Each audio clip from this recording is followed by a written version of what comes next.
Abramos, irmãos, as nossas Bíblias na carta de Paulo aos Efésios, no capítulo 5.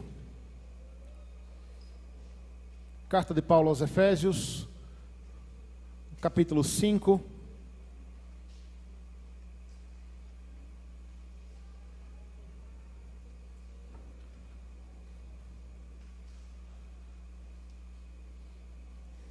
Vamos ler a partir do verso 22 até o verso 24 apenas.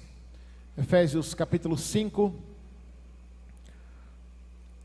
do 22 ao 24, diz assim a palavra do Senhor: As mulheres sejam submissas ao seu próprio marido como ao Senhor, porque o marido é o cabeça da mulher, como também Cristo é o cabeça da igreja, sendo este mesmo o Salvador do corpo. Como, porém, a igreja está sujeita a Cristo, assim também as mulheres sejam em tudo submissas ao seu marido. Deus, nós te louvamos pela tua palavra, Deus. Te louvamos pela tua palavra que permanece viva e imutável, mesmo indo de encontro ao curso deste mundo, mesmo afrontando e causando coceira nos ouvidos dos ímpios, infelizmente, muitas vezes, até daqueles que se dizem cristãos. E agora rogamos, Deus, que o Senhor fale conosco por meio da tua palavra, esta mensagem que é tão urgente para os nossos dias, diante de papéis invertidos, diante da cultura deste mundo que adentra sorrateiramente as nossas igrejas como uma fumaça venenosa, influenciando, Deus, o teu povo, aqui em especial as mulheres. Tem misericórdia da tua igreja, Deus, e nesta hora traga a nossa mente cativa, Deus, a aprender e ouvir a tua palavra. Ó Deus, que não sejamos distraídos, Deus, por nada nesse momento, nem por conversas paralelas, ou celular, ou pensamentos que nos levam para longe daqui, Deus. Que tenhamos a nossa mente voltada para ouvir aquilo que o Senhor tem a falar, através da exposição da tua palavra, Deus. Nós rogamos essas bênçãos a ti, em nome de Cristo Jesus. Amém. O contexto, irmãos, aqui no qual Paulo tratou essas palavras, é um contexto simplesmente de aplicação do que é a vida com Deus, uma vez que agora o povo não está mais numa condição de morte, perdição e afastamento de Deus. Paulo começa dizendo lá no início da carta que todos nós andávamos como filhos da desobediência e éramos por natureza filhos da ira de Deus, e estávamos mortos nos nossos delitos e pecados. Então Paulo traz a maravilhosa notícia que, por meio da sua graça, da sua bondade, o Senhor nos alcançou. E é como se Paulo dissesse: tá bom, e agora? O que é que vocês fazem com isso? O que fazemos com essa maravilhosa notícia que fomos salvos, alcançados pela graça de Deus? Agora vocês vivem isso, agora vocês demonstram isso. É justamente a segunda parte da carta de Paulo a Efésios. Ele começa tratando de temas que são basilares, mostrando como devem ser os nossos relacionamentos interpessoais, mostrando que devemos olhar uns para os outros como iguais, com verdadeiro amor, sem falsidade, sem relacionamentos superficiais, mas como irmãos em Cristo. E agora, aqui especificamente, a partir do verso 22, que na verdade, o versículo que introduz esse bloco é o verso 21, quando Paulo diz: sujeitando-vos uns aos outros no temor de Cristo. Grave isso. Não seria equivocado, tá? Uma vez que essa divisão que está aí na sua Bíblia não foi feita por Paulo, né? Não seria equivocado, e se eu pudesse sugerir, o verso 21 ficaria junto aqui do verso 22, nesse mesmo bloco aí, porque Paulo agora vai falar do modo prático como nós devemos viver e experimentar essa santa comunhão com Deus e uns com os outros, nessa relação interpessoal de sujeição. E a ideia é que, como servos, todos como servos, nós estamos sujeitos uns aos outros. Então a ideia é que, olha, todos têm que estar sujeitos de algum modo um ao outro. A relação pode mudar, o modo como nós nos relacionamos uns com os outros pode ser alterado, com certeza, dependendo, sobretudo, inclusive, da responsabilidade que Deus dá a cada um. Mas a ideia é que todos somos servos e nada mais. Então, ele começa dizendo que nós devemos, então, sujeitarmos, e é a mesma palavra, a mesma ideia que ele vai usar para a submissão da esposa para com o marido, posteriormente, do marido para com a esposa, no que se refere à liderança, na relação entre pais e filhos, na relação entre servos e senhores. Então, depois de deixar claro que todos deveriam se sujeitar uns aos outros, Paulo agora vai dividir aqui em alguns temas, ou em alguns assuntos, adentrando a nossa vida particular. Paulo até aqui tratou das relações interpessoais, no que se refere à nossa relação como irmãos, como a igreja deveria se relacionar ali uns com os outros, gentios e judeus, entre os gentios, entre os judeus. Agora Paulo vai para o nosso âmbito familiar, para mostrar como deve ser esta relação entre marido e mulher, a mulher e seu marido e vice-versa. Depois, a partir do capítulo 6, a relação entre pais e filhos. E depois, ainda dentro deste âmbito do lar, a relação entre os servos e senhores. Muito bem, eu decidi dividir, irmãos, aqui em 2 sermões, porque faz extremamente necessário este bloco no qual Paulo se dirige às mulheres e aos homens, às esposas e aos maridos, de modo que hoje nós veremos como a Escritura nos apresenta a submissão cristã da esposa ao marido. Vamos falar sobre isso hoje, a submissão cristã da esposa ao marido.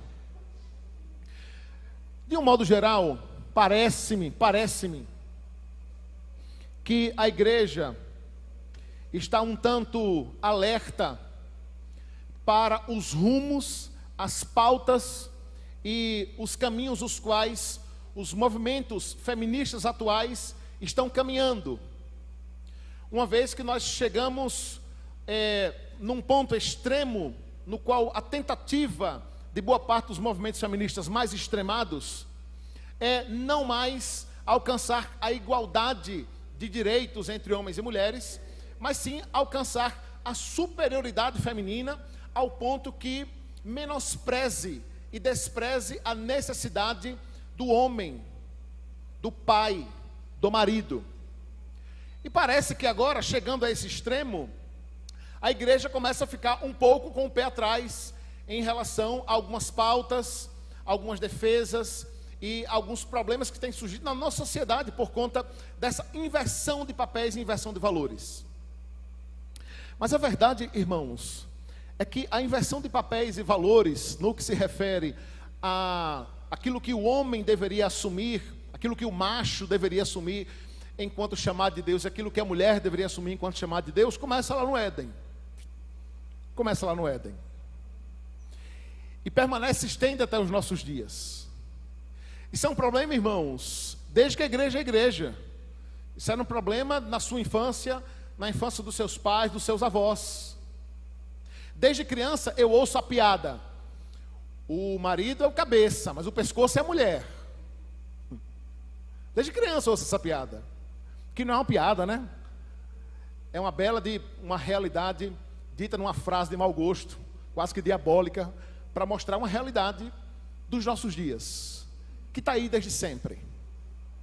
Uma inversão de papéis e de valores próprias e naturais desse mundo, mas que sorrateiramente, com uma fumaça venenosa, adentra as nossas igrejas, influenciando relacionamentos, destruindo relações conjugais e comprometendo a saúde espiritual de famílias cristãs. Diante disso, irmãos, quase que como uma voz que clama do deserto, quase que como um farol em meio ao oceano, nós precisamos voltar à palavra de Deus. Precisamos voltar à Escritura, na boa, magnífica, harmoniosa e maravilhosa revelação do Senhor Jesus para nós. Não caindo nas mentiras, nos enganos e nas más intenções, deixando que o mundo interprete aquilo que a Escritura diz. Sim, porque é isso que o mundo atual tenta fazer com a visão cristã acerca da família, do papel do homem, da mulher, da esposa, do marido, da relação entre pais e filhos. Então vejamos o que a palavra nos diz, especialmente sobre este tema que a cada ano, a cada década, se torna polêmico. Tristemente, não no mundo lá fora, mas dentro da igreja. Isso é o que é triste, sabe, irmãos? Isso é o que é triste. Porque tratar de temas que, como diz Paulo, causa coceira nos ouvidos, a verdade que causa coceira, incômodo nos ouvidos, que faz com que a gente se revire do banco, se sinta assim, incomodado, entre os ímpios, é a coisa mais natural do mundo, é natural, né? O homem natural não pode entender, compreender as coisas de Deus. Mas não são poucos os pastores, irmãos, que pulam esse texto aqui, ó, para não pregar em suas igrejas. Não são poucos os pastores que minimizam isso aqui, ó, e a verdade que aqui está. Ou que açucaram a verdade dos desvios que têm acontecido em nossas famílias hoje. Motivo pelo qual muitos casamentos estão em crise, em frangalhos e acabando. Porque se tornou polêmico falar de submissão da mulher dentro da igreja. Se tornou uma polêmica. O pastor fica com crise de ansiedade antes de pregar o sermão. Tem alguma coisa muito errada, irmãos, acontecendo no nosso meio. Mas nós precisamos permanecer firmes e fiéis. Voltando à palavra do Senhor. Então vejamos o que a Santa Escritura nos diz. Aqui Paulo, como ele já introduziu, né, dizendo que nós devemos, nós vimos lá a partir do capítulo 5, vimos a exposição do verso 1 até o verso 21, né, quando Paulo diz que nós devemos ser então imitadores de Deus, andar em amor como Cristo também amou, e a si mesmo se entregou por sacrifício vivo, santo e agradável a Deus. Depois ele vai falar do fruto da luz que é em nós e das obras das trevas, as quais nós devemos deixar. E toda a tônica teológica aqui de Paulo, da teologia paulina, é mostrar essa atitude nossa de nos despirmos desse velho homem e nos vestirmos desse novo homem agora em Cristo Jesus. É uma nova criatura, é um novo pensamento, é uma nova atitude, é uma nova cosmovisão. Diante disso então, inclusive, de modo muito afrontoso, até para os judeus da época, que tinham uma visão muito equivocada, vale abrir aqui um parêntese, tá, irmãos? Não, o modelo bíblico de família não é o modelo histórico judaico. E isso serve para você como arma, porque é essa a tentativa do mundo de acusar os cristãos, né, que nós seguimos um modelo judaico-cristão. E não tenha dúvida alguma, se for seguindo o modelo judaico-cristão visto ao longo da história, não tenha dúvida que ela é recheada de inversão de papéis, de inversão de valores, de muito machismo e de muita opressão e de muita interpretação equivocada da lei da Escritura. Mas o modelo que nós seguimos é o modelo bíblico, é o modelo que vem da parte do próprio Deus, revelado por meio das Escrituras, e que de modo muito claro mostra essa ideia de uma mútua sujeição, de um mútuo serviço, de um mútuo amor. A única diferença é que um foi chamado para liderar, o outro para ser liderado.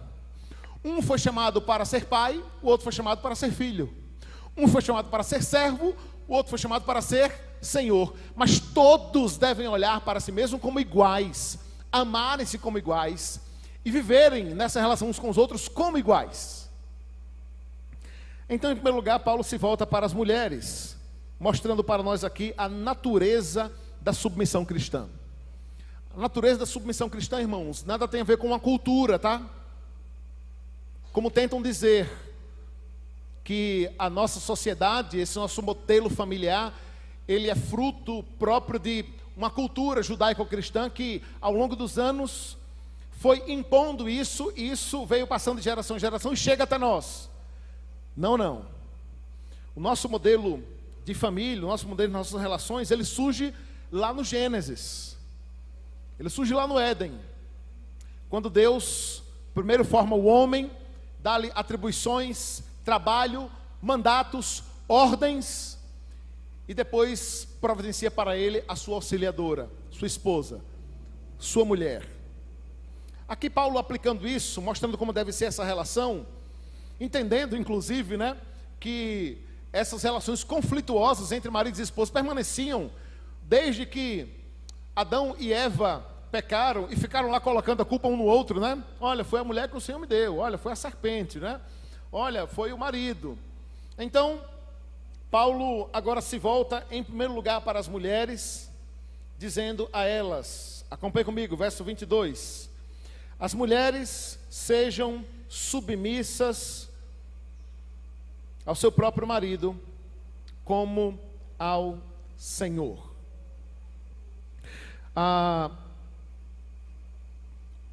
O presbiteriano, ele tem a fama de estudar um pouquinho mais, né? Não é incomum, às vezes, algumas irmãs chegarem para mim, né, numa tentativa de tentar suavizar um pouco, amenizar isso aqui, né, e dizer, já ouvi essa pergunta várias vezes, pastor, me diz uma coisa, o que está escrito lá no grego, com esse negócio aí de sujeitar-se, submissão, o que é isso aí? Lá no grego, o que é que está dizendo, né? Talvez numa tentativa de, olha, vamos ver se o negócio não é tão feio assim, né? E eu costumo dizer que não é bom ir para o grego, não, porque senão o negócio fica mais feio ainda. Você sabe qual é a primeira possibilidade de tradução para a palavra sujeitem-se ou sejam submissas? A primeira possibilidade de tradução literal é colocar-se abaixo de. Colocar-se abaixo de. Nesse caso aqui, especificamente, colocar-se abaixo do marido, abaixo do esposo, abaixo do homem. Mas calma, não seja tão literal e equivocado em sua interpretação, porque eu já disse, enfatizei isso aqui, vou falar isso em vários momentos, que a ideia do Senhor aqui, ao apresentar esse modelo, é uma ideia de sujeição mútua. E sim, o colocar-se abaixo de, o sujeitar-se, o submeter-se, o colocar sob a liderança, sob o guia e sobre a obediência, tem uma relação direta com a relação entre a igreja e Cristo. Irmãos, com nada mais, o Senhor Jesus compara a sua igreja e ele nesta relação. Ele compara essa relação entre marido e mulher, a relação conjugal, o casamento é comparado a essa relação de Cristo com a sua noiva.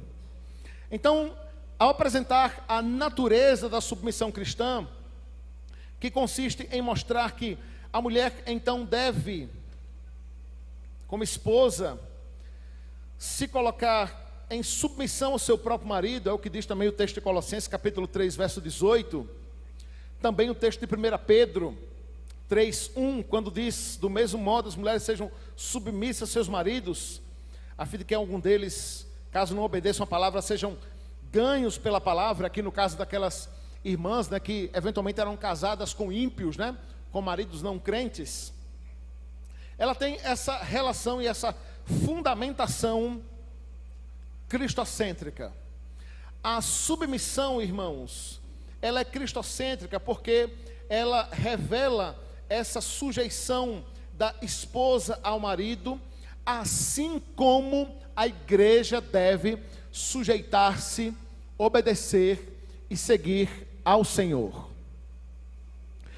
E aqui não tem como, irmãos, eu já não aplicar para que as irmãs, sobretudo as solteiras, pensem e reflitam bastante antes de terem certeza que estão começando um namoro, que estão entrando num relacionamento com um homem de Deus, com alguém que seja crente de verdade.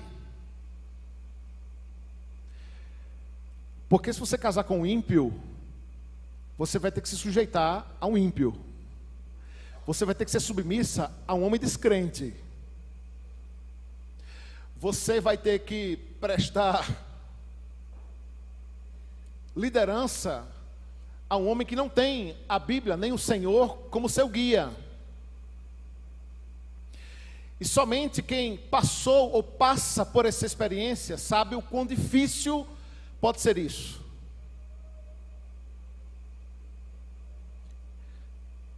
Então Paulo diz que as mulheres devem então se submeter ao seu próprio marido e fazer isso com o quê? Com que base? Como ao Senhor. Como ao Senhor. Eis a base teológica para esta submissão a qual a mulher deve ter para com o seu marido. Como é que isso se dá na prática, irmãos? Como é que se dá na prática? Na prática, a ideia é que homens, maridos, por mais que isso doa nos ouvidos dos coraçõezinhos dos nossos dias, inclusive dentro das igrejas, mulheres não foram chamadas para liderar em suas casas. Mulheres não foram chamadas para liderar o seu lar.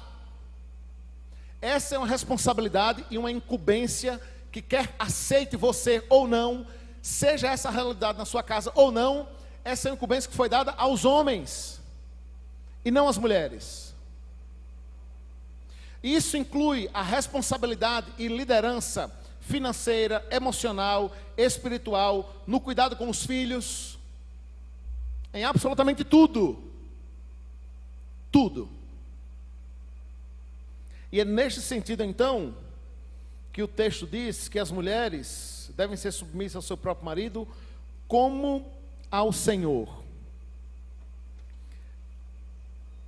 E qual o fundamento dessa submissão, irmãos? Paulo nos apresenta aí no verso 23, quando diz, acompanha comigo, olha aí na sua Bíblia, porque o marido é o cabeça da mulher,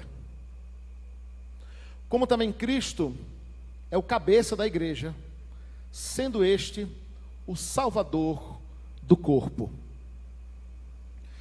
Nós ensinamos às nossas crianças que quando elas desobedecem ao papai e à mamãe, na verdade elas estão desobedecendo a quem? A Deus, certo? Não é assim? Não é assim que entendemos?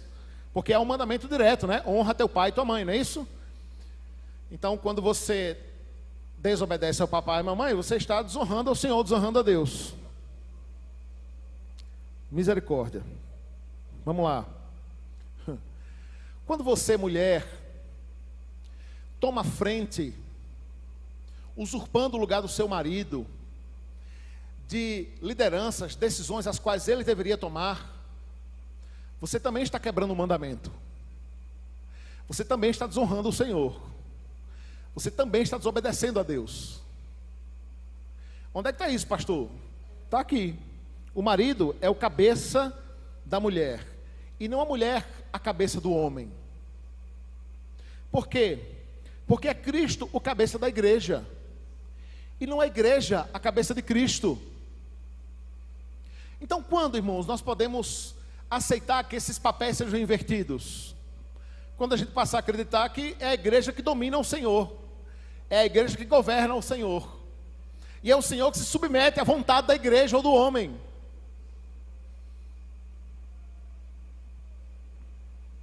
Nessa inversão de papéis, irmãos, nessa inversão de valores, eu preciso dizer que só as irmãs saem perdendo nisso. Porque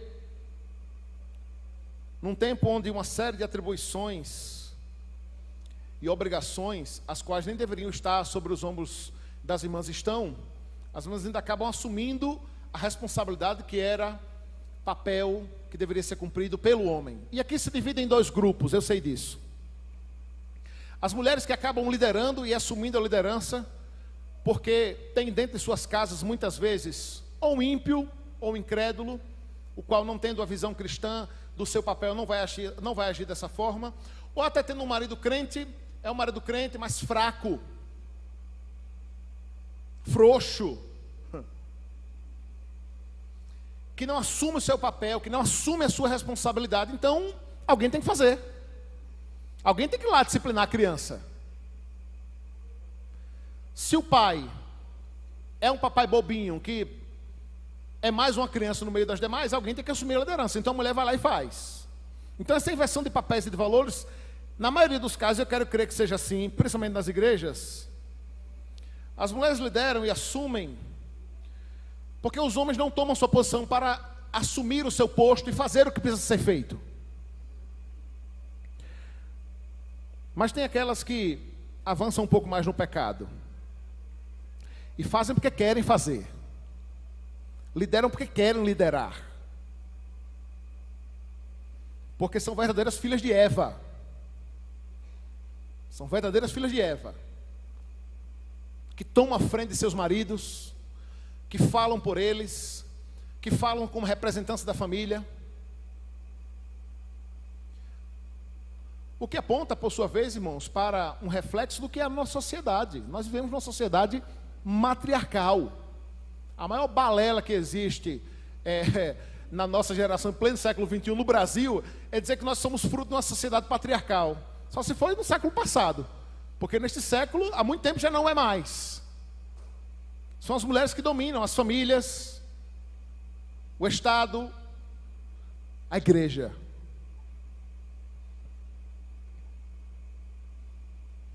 Mas aqui o Senhor Jesus, se colocando como exemplo daquele que é o cabeça da igreja, diz que, verso 24, acompanhe comigo. Assim como a igreja está sujeita a Cristo, também as mulheres em tudo sejam submissas ao seu marido. Em quê? Em tudo. Em tudo. Como é que isso se dá na prática, irmãos? Na prática, isso se dá através do fundamental, indispensável. Ei, preste bem atenção. Através do fundamental, indispensável papel que as irmãs cumprem como auxiliadoras idôneas. Homens, os machos, não foram feitos para viverem sozinhos, para tomarem decisões sozinhos, para liderarem sozinhos. Não é bom que o homem esteja só. Faltava algo ali, não é? E Deus faz isso propositalmente, né? Ele podia muito ter feito já homem e mulher de um só barro, né? Mas havia toda uma estratégia didática do próprio Deus na criação. E uma delas era mostrar essa necessidade que o homem tem de sua esposa, de sua companheira, de sua auxiliadora. Não para liderar, não para assumir o seu papel, mas para, sujeitando-se ao seu marido, a liderança dele, que por sua vez, a gente vai ver domingo que vem, tem como modelo ninguém menos que Cristo, como modelo de masculinidade. Tem Cristo como modelo de amor sacrificial. E aí eu costumo dizer, para deixar você instigada a não faltar domingo que vem, que não é possível que tenha uma crente debaixo desse sol que não queira se sujeitar e ser submissa a um marido que a ama como Cristo amou a igreja. Eis o modelo perfeito de um homem que você quer ter ao seu lado. Um homem que tem como modelo, exemplo, Cristo. E que o amor que ele tem por você, e dedica-se a você 24 horas da vida dele, durante toda a vida dele, é o amor sacrificial de Cristo. É por isso que nesse sentido, inclusive, eu digo que biblicamente falando, é mais difícil ser homem do que ser mulher. Porque as mulheres, as irmãs, Deus disse assim, olha, submetam seus maridos como vocês se submetem a Cristo. E aos homens Deus diz, sejam como Cristo. Imitem a Cristo, tenha Cristo como modelo, como exemplo. Diante disso, irmãs, dessa mensagem que não é nova para nenhum de nós, eu quero me referir às irmãs viúvas, que talvez pensem assim, pastor, esse texto não é para mim não, é para você sim, principalmente para as mais idosas.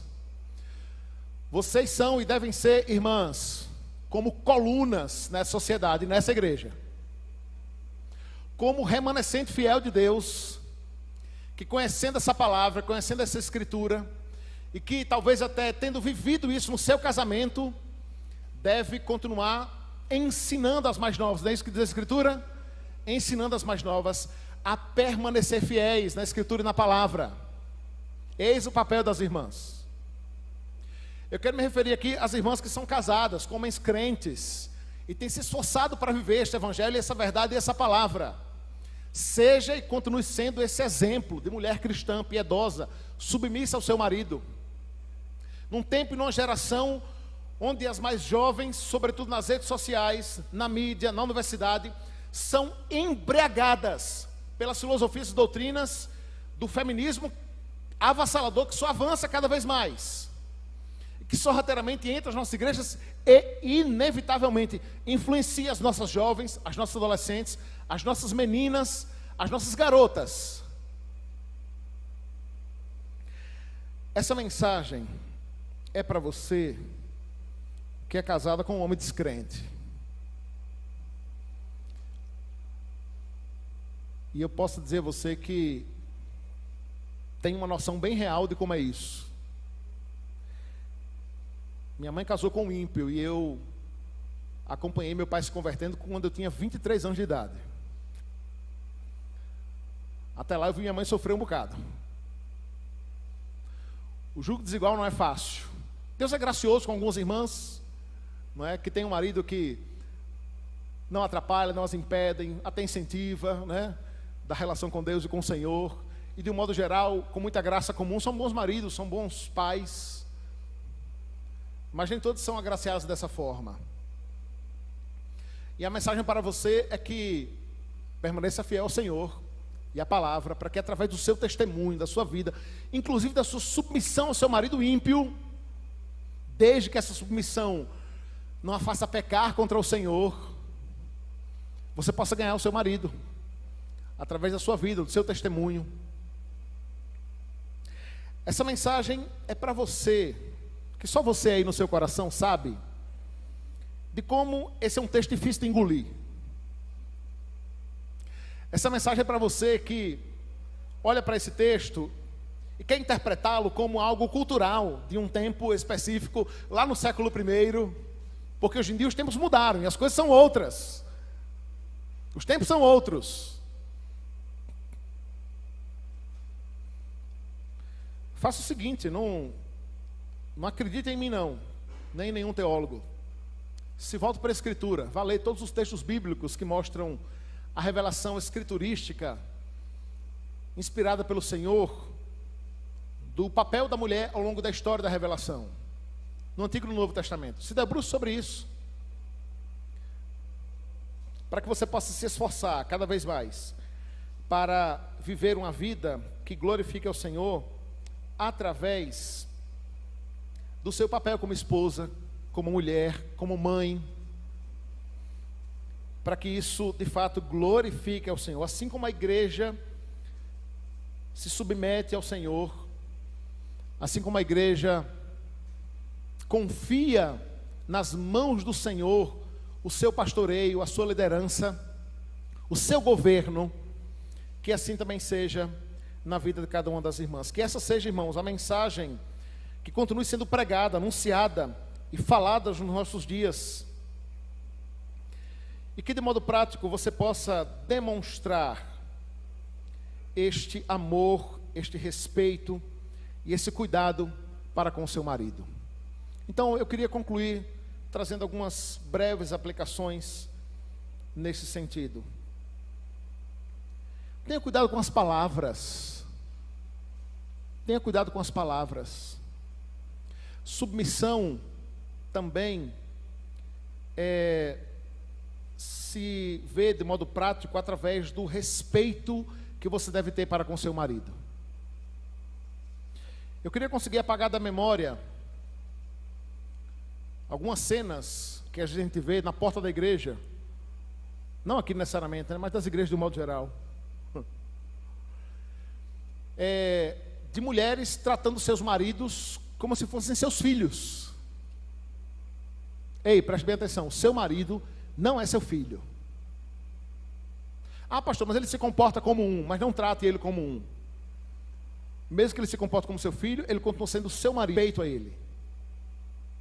Uma mulher, irmãos, jamais deveria repreender seu marido na frente de outras pessoas.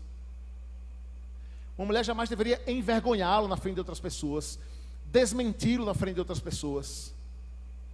Com palavras nada sábias, expor seu marido. Ei, preste bem atenção. Não fale mal do seu marido para ninguém. Aliás, você fala, sabe para quem? Para uma ou duas pessoas que você senta, conversa, chora junto, pede oração e que lhe aconselha. Que inclusive se você estiver errada, não vai ficar do seu lado, nem do lado do seu marido. Vai ficar do lado da Escritura. Como é triste, irmãos, muitas vezes ver roda de mulheres nas quais os maridos são os alvos a serem atacados.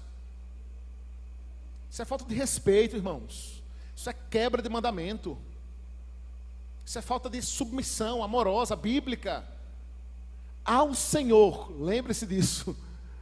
Assim como as crianças pecam quando desobedecem aos pais, quantas irmãs desonram seus maridos com palavras, com pensamentos e com ações, as irmãs estão desonrando o próprio Deus, estão desonrando o próprio Senhor. Eu queria fazer um alerta para as mais jovens. Hoje pela manhã eu falava aqui na escola dominical o quanto todos nós somos seres influenciáveis de um modo geral, né? E numa geração de influenciadores e de influências, nós ouvimos muita gente falar, né? Na internet, no YouTube, no Instagram, as músicas que ouvimos, os professores que temos. E o esforço para as irmãs, sobretudo num tempo difícil que nós vivemos, é para que as irmãs tenham a Escritura, a Bíblia, como única regra de fé e prática. É inevitável que nós ouçamos as teorias, os modismos, as tendências, mas a ideia é que a Escritura deve funcionar como um grande filtro, no qual nós passamos tudo isso por este filtro e ficamos com aquilo que tem base, apontamento e direcionamento, o qual o Senhor mesmo já revelou por meio das Escrituras Sagradas. Num tempo, irmãos, de inversão de papéis e de valores, num tempo onde as mulheres são instigadas a serem vistas como superiores, como autossuficientes, como alguém que não precisa do homem, do marido ou do pai, que as irmãs sejam inundadas pela palavra do Senhor, pela palavra de Deus, sendo guiadas e direcionadas como luzeiros neste mundo, caminhando realmente contra a maré, contra o curso deste mundo, contra a cultura deste mundo, mas glorificando ao Senhor, sujeitando-se uns aos outros, e isso no temor de Cristo. Ó Deus, ajuda-nos a viver isso de fato e de verdade. Capacite-nos, Deus, pois nós precisamos de Ti. Queremos, Deus, rogar nessa hora uma bênção especial sobre a vida das mulheres dessa igreja, Deus. Ó Deus, daquelas que tiveram a graça e o privilégio de exercerem esse papel como esposas, e que, após o Senhor mesmo ter levado seus maridos, hoje vivem só. Que o Senhor cuide dessas irmãs, Deus, em especial. Ó Deus, as faça entender que na verdade elas não estão sozinhas, elas têm o Senhor, têm a igreja, temos uns aos outros, mas que elas sejam, Deus, referenciais, como mulheres experientes e piedosas para as mais novas. Ó Deus, abençoe as nossas irmãs, Deus, que são casadas com maridos ímpios. Ó Deus, Tu sabes do sofrimento de cada uma delas, das dificuldades, das lutas ao longo dos anos. Rogamos que o Senhor converta esses homens. Enquanto o Senhor não faz isso, Deus, que elas possam servir de testemunho, Deus, através do Seu procedimento, da Sua submissão, da Sua devoção ao Senhor, para que esses homens sejam alcançados pelo Teu Evangelho e pela Tua Palavra. Deus, abençoe os casamentos da Tua igreja, Deus. Mulheres que são casadas com homens consagrados ao Senhor, que o Senhor preserve, Deus, esta ordem deixada pelo Senhor mesmo, nesta santa relação entre o marido e a esposa. Preserve, Deus, esses casamentos. Não deixe, Deus, que sejamos levados e influenciados pelas inversões de papéis e valores que nós temos nos nossos dias. Senhor, abençoe as nossas irmãs mais novas que ainda não casaram, as que estão namorando, as que estão em busca de um marido, que elas sejam direcionadas pelo Senhor e submissas ao Senhor, Deus, possam buscar um marido que esteja disposto a amá-la como o Senhor amou a Tua igreja. Que estejam dispostos, Deus, a seguir os Teus passos, sendo o representante de Cristo em seus lares. Que o Senhor assim nos instrua e aplique a Tua palavra em nossos corações. E assim que nós oramos. Amém.